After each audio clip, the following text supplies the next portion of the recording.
assunto não esperado, que é curiosidades dessa vez sobre astronomia, o sistema solar. Vou começar, o Sol. O Sol é a estrela mais próxima da Terra. As outras bilhões de estrelas que compõem o universo estão tão distantes que vemos apenas à noite com pequenos pontos de luz. Os planetas. Os 8 planetas que fazem parte do sistema solar são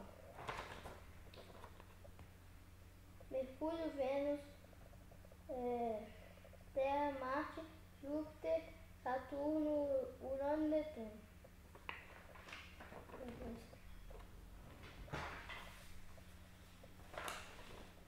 Planetas sólidos. Os planetas sólidos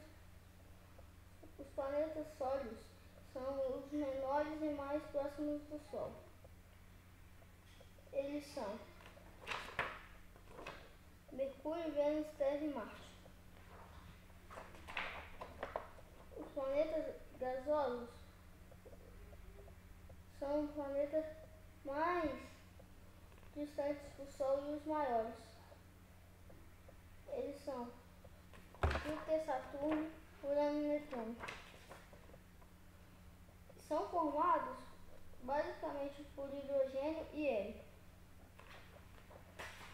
Se vocês querem uma segunda parte, deixe um comentário de sim ou não e compartilhe o vídeo, se inscreva no canal e deixe o like. Fui!